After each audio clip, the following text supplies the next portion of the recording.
If you get into a certain rhythm which is compulsive within you, you will be just a repetition of the past. If you want to break your emotional rhythms, these are simplest tools, maybe drastic, but if you don't want to waste time in your life, that's the way to go.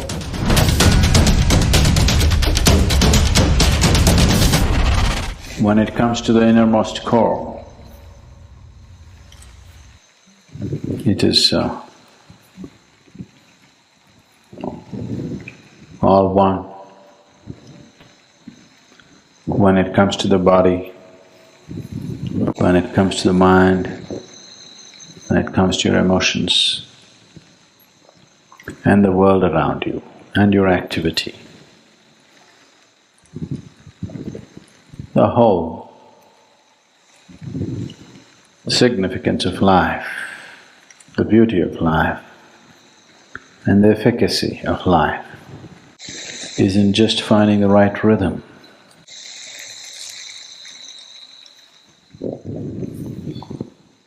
What is your rhythm?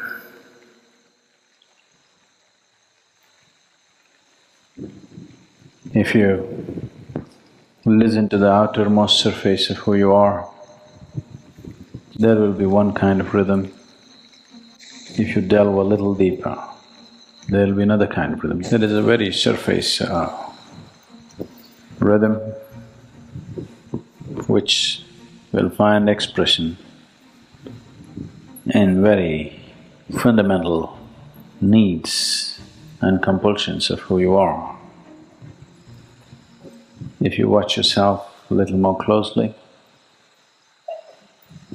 you will see there is a psychological rhythm which need not necessarily match with the needs and compulsions which drive you on a daily basis.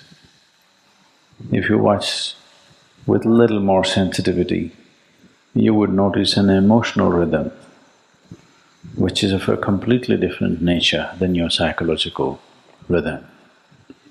If you watch much more keenly, you may notice a certain chemical rhythm which could be more connected to our emotional cycles than anything else. If you watch with much more awareness, you may notice a certain energy rhythm which will not have anything to do with any of these things, but it causes everything else. But if you look deep enough, there is no rhythm, it's utter stillness. There is nothing to do about one stillness, just to take a dip is all you can do. But all the other realms need to be worked at. Your energies, your chemistry, your emotion, your thought, your body, your desire, and the karmic rhythms, these things need to be worked at, otherwise you will be just a repetition of the past. If you get into a certain rhythm which is compulsive within you, you will be just a repetition of the past over and over again. Nothing new will ever touch you. So to find the rhythm and consciously to change the rhythm, to make the rhythm more profound, more complex or more simple, above all, to be able to consciously change the rhythm, not to be like a broken record, that you go on singing the same rhythm all the time, all the time, all the time. At the age of 60, somebody comes to me yesterday and says, my husband is not paying enough attention to me. I said, you must be glad.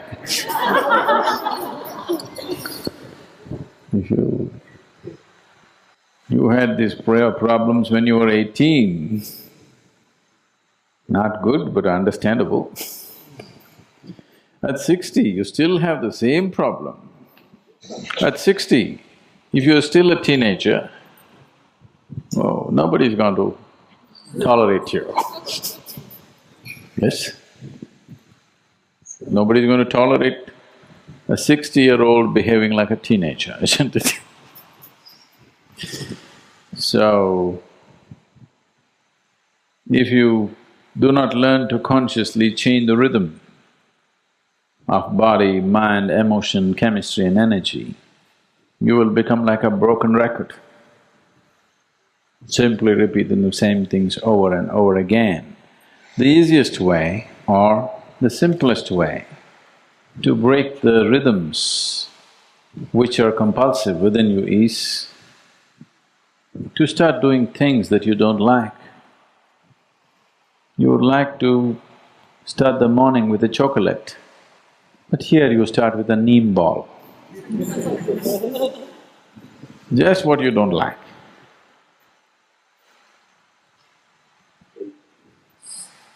If you want to break your emotional rhythms, the simplest thing is to look for somebody that you cannot stand and to work with them.